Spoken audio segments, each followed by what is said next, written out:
बलि को बचाने के लिए उनका सिर खुद काट दिया था। इस किले से जुड़ी एक रहस्यमयी कहानी भी है। कहते हैं कि यहाँ के राजा राजसेन के पास एक ऐसा पत्थर था जो लोहे को भी सोना बना सकता था। इस रहस्यमयी पत्थर के लिए कई युद्ध भी हुए, लेकिन राजा हार गए तो उन्होंने उस पत्थर को किले के ही एक तालाब में फेंक दिया। इस पत्थर को कई लोगों ने खोजने की कोशिश की, लेकिन कामयाब नहीं हो सके। कहते हैं कि इस पत्थर की हिफाजत एक जिन करता है।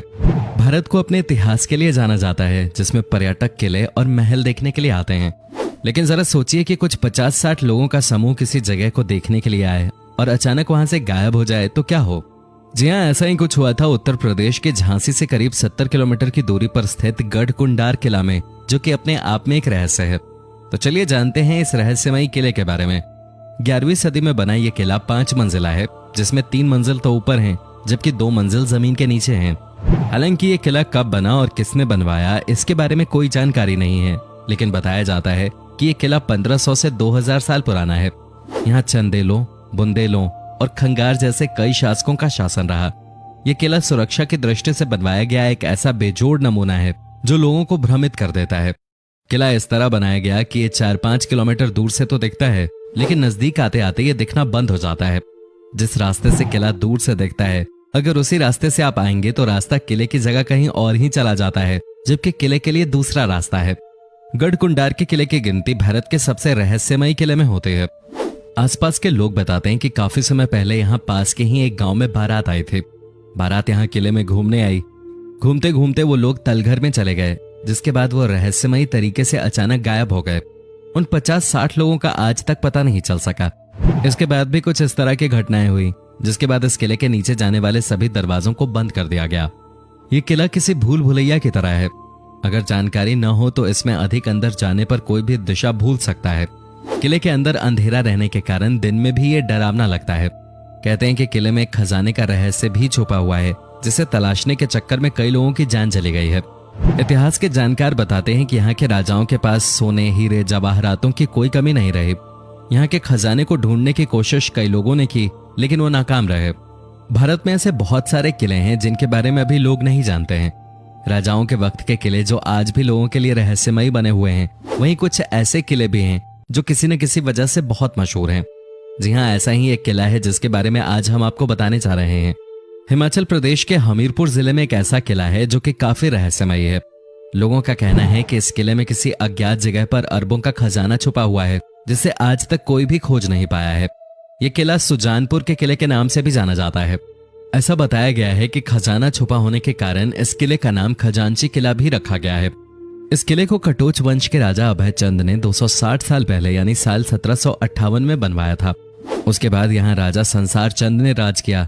कहा जाता है कि इस किले में आज भी राजा संसार चंद का खजाना मौजूद है, लेकिन आज तक इस रहस्य से पर्दा नहीं उठ पाया है और न ही कोई भी व्यक्ति खजाने तक पहुंच पाया है।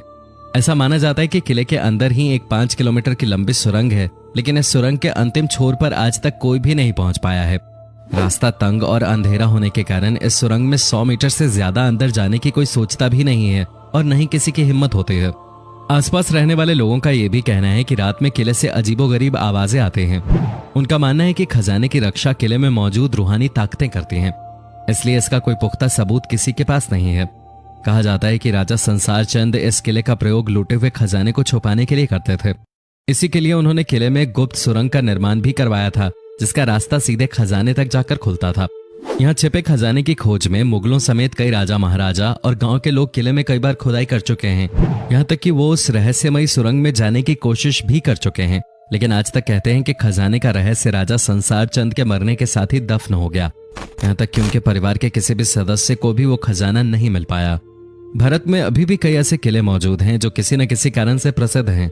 कुछ किले अपने रहस्य के लिए जाने जाते हैं तो कुछ अपनी सुंदरता के लिए जाने जाते हैं, लेकिन बहुत सारे ऐसे किले हैं जहां जाने से लोग डरते हैं और बहुत से ऐसे भी हैं जो लोगों को अपनी ओर आकर्षित करते हैं। ऐसा ही एक किला बिहार के रोहतास जिले में भी है, जिसे शेरगढ़ का किला कहा जाता है।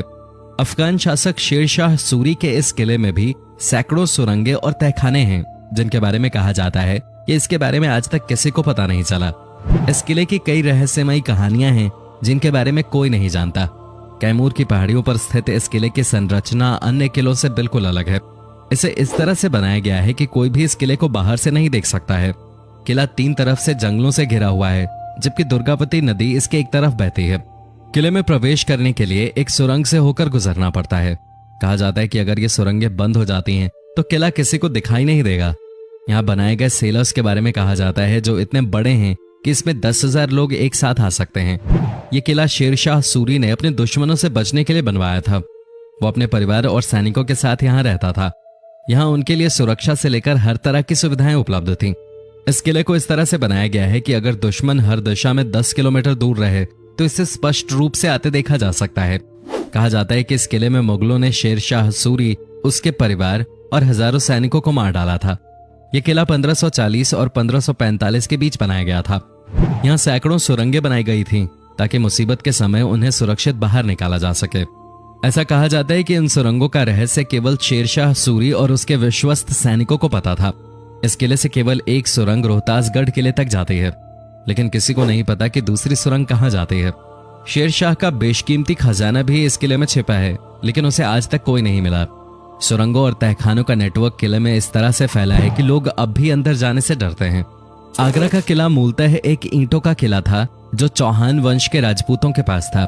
इस किले का प्रथम विवरण 1080 ईस्वी में आता है, जब महमूद गजनवी की सेना ने इस पर कब्जा कर लिया था। पुरुषोत्तम नागेश ओक की किताब आगरे का लाल किला हिंदू भवन है में इसका जिक्र है। सिकंदर लोधी ने भी इस किले में कुछ दिन गुजारे थे। लोधी दिल्ली सल्तनत का प्रथम सुल्तान था। उसकी मृत्यु भी इसी किले में 1517 में हुई थी। इसके बाद उसके पुत्र इब्राहिम लोधी ने गद्दी संभाली। पानीपत के युद्ध के बाद यह किला मुगलों के हाथ में आ गया। यहाँ उन्हें अपार संपत्ति मिले। फिर इस किले में इब्राहिम के स्थान पर बाबर आया और उसने यहीं से अपने क्रूर शासन का संचालन किया। इतिहासकार अबुल फजल ने लिखा है कि यह किला एक ईंटों का किला था जिसका नाम बादलगढ़ था। यह तब खस्ता हाल में था और तब अकबर ने इसका जीर्णोद्धार करवाया। हिंदू शैली में बने किले में स्तंभों के बाद में तुर्क शैली में नक्काशी की गई। बाद में अकबर के पौत्र शाहजहां ने इसे अपने तरीके से रंग रूप दिया।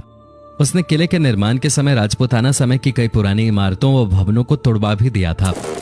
चित्तौड़गढ़ का किला। यह किला राजस्थान के चित्तौड़गढ़ में स्थित है। चित्तौड़गढ़ में भारत के सबसे पुराने और भव्य किले देखने को मिलेंगे। उन्हीं किलों में से एक चित्तौड़ का किला है। यह किला बैराज नदी के किनारे स्थित जमीन से लगभग 500 फुट ऊंचाई वाली एक पहाड़ी पर बना हुआ है। इसे पानी का किला भी कहा जाता है क्योंकि यहाँ 84 पानी की जगह हैं। चित्तौड़गढ़ का किला चित्तौड़गढ़ बूंदी रोड से लगभग 4 से 5 किलोमीटर की दूरी पर स्थित है। इस किले में 7 दरवाजे हैं जिनके नाम हिंदू देवताओं के नाम पे पड़े हैं। प्रथम प्रवेश द्वार पैदल पोल के नाम से जाना जाता है, जिसके बाद भैरव पोल, हनुमान पोल, गणेश पोल, जोली पोल, लक्ष्मण पोल और अंत में राम पोल है जो सन 1459 में बनवाया गया था। किले की पूर्वी दिशा में स्थित प्रवेश द्वार को सूरज पोल कहा जाता है। इस किले में कई सुंदर मंदिरों के साथ साथ रानी पद्मिनी और महाराणा कुंभा के शानदार महल हैं। हालांकि इस किले के कई हिस्से अब खंडहर में बदल चुके हैं। लगभग 700 एकड़ के क्षेत्र में फैला चित्तौड़गढ़ का ये किला राजपूत शौर्य के इतिहास में गौरवपूर्ण स्थान रखता है।